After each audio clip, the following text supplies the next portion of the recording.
plain too. It's all black. There is a good. I love Robin's costume though. I dig this one better than the Forever costume. I think with the red bird. It's a genuinely really good look. Considering the character's pretty bland, he looks great. Everything looks good to a degree. You guys are the experts. Is this the worst Batman symbol on his chest yet?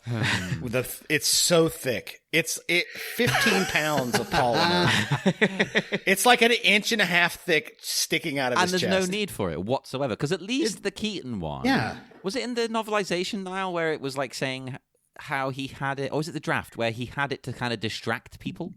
Yeah. Yeah, whereas at least this one, gigantic, ridiculous bat symbol, but you can't see it. Some yellow in there. Unless it's supposed to be a batarang, like you can grab it that'd be cool. and throw it. Yeah, that would make sense. But then, like, it'd just be like, I lost that, so I'm going around with no symbol on my chest for the rest. No, it's got a symbol underneath it. The thing that holds the batarang is also the Batman symbol. So when he takes it off, there's still a symbol. It's just inverted, like it's in the suit instead of right now. It's kind of pointing, puffing. That's out. also Robin's mask. Batman sometimes grabs his mask off his face and throws it. and he does he sticks his head between his pecs. Like when Robin needs a mask really fast, he grabs his head and sticks it on Batman's face. And he's like, and he puts the mask on that way. I like that's that. Perfection. We've improved this. It's weird that we're talking about Robin Robin, but you know. Well, if you want to call me Master Dick during this one, this is totally fine. Well, you are a dick. Oh. I tell you what, like from last movie into this movie, it's very hard for us not to just make dick jokes every time. Sure. I think most half the episode titles last season were just dick jokes as well. So, it's like, no, it's his name. No, we got away with it. It's totally his name the whole time. I mean, this dick isn't even paying attention. This dick is you know. I do love I love anytime Joel Schumacher it invokes a saxophone. And so just to make sure that the lingering effects of toxin or poison ivy's toxin are there. You almost called it a toxic Avenger, didn't you? What I really wish though, it was like it turned out that was like diegetic saxophone, and like when Bane comes over, he's standing holding a saxophone. Oh god, yes. Oh my god, it'd be so much better. Plus, we've seen Bane in that nice hat, and that's a kind of hat that a sax player would wear. Oh yeah, that is true. Yeah.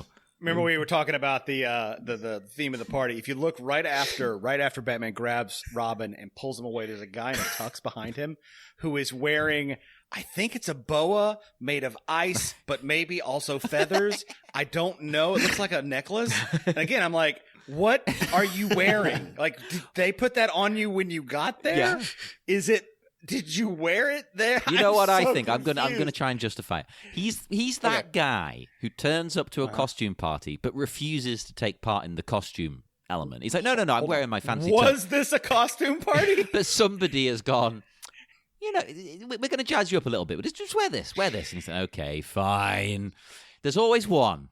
This Gotham is difficult to tell, because I think we even had it like straight off in the last movie where you're getting introduced to like Two-Face, but immediately prior they showed you a crowd and there was a woman with bright like neon yellow hair. Yeah, but she's just like a punk, you know. Yeah, but it's set up though, the fact that like, oh, so everyone in this town kind of looks a little crazy. So this could have been a costume party, or it might have been just a normal affair, and this is the way people dress in this town. It's a themed party, and people are wearing similar outfits to the themes. Not all of them. I thought everybody... Like, Mr. Freeze comes up to see... Like, when he comes to see Ivy, and he's just like, oh, look, her outfits is, like, actually subdued in comparison to a lot of the other people here. Like, if she was wearing a friggin' Beefeater hat that was 15 stories high, like one of the ladies in the background, then I could be like, oh, look at you, plant girl. But it was more like, she was like, oh, you're the most sensibly dressed person here, basically. Yeah, I thought everybody that walked through the door got laid. I mean, like with a leg, you know. I thought that's what everybody's wearing now, like boas, but little lays. Yeah. That they give them to the people who didn't dress up. They're like, here you go, get that on. Here you go, Senator, or you're not in. I would respect politicians if they would take part in activities like this. You know. Well, I mean, they had last episode Patrick Leahy, the real life politician who was taking part in this. That's true. Yeah. And I'm sure some of the people right now that we're looking at have gone into politics. Oh yeah, Every I imagine a single lot one. of these people now are like the new district attorney and stuff is there. It's like, this is, although again, the outrage is this is the prime spot to put the mayor. No mayor in this movie. No. It's like the mayor of Gotham mayor. has always given us so much joy in the show, and they just didn't bother this time. Well, because they were like, we've got so much action that's going to happen with Commissioner Gordon, and he's such an integral part of this scene that we don't need anyone else because he's just going to kill it when he gets up there and says these lines. Maybe they did write loads of scenes for him, and he just got really nervous on the day. He's like, no, I can't do it. I can't do it. I'm too scared. He's 1,000 years old. He got nervous. Today's the day he decided to get nervous. You guys been acting for like 50 But years. this is his big moment. He's like, I can't do it. What I really wish they had done, though, was to actually bring out on like spider legs or like some kind of like Golf a head in a ball. tank. No, like Mayor Borg, but his head's in a jar, but he's been reelected. And it's come full circle. It's like, yeah, my reelection campaign for 1997. It happened. Like, but he just speaks through like a little like robot voice and stuff, and no one questions. Like, yeah, that's the mayor. He, as you recall, he became the Condiment King, the supervillain, and then he was obviously chucked out of office. But now people forgave him. Now he's back. He's just a head in the jar. But at least he's not a pervert. Like he was a villain, but he wasn't a pervert, Yeah. so it's fine. He didn't diddle kids. It's all good.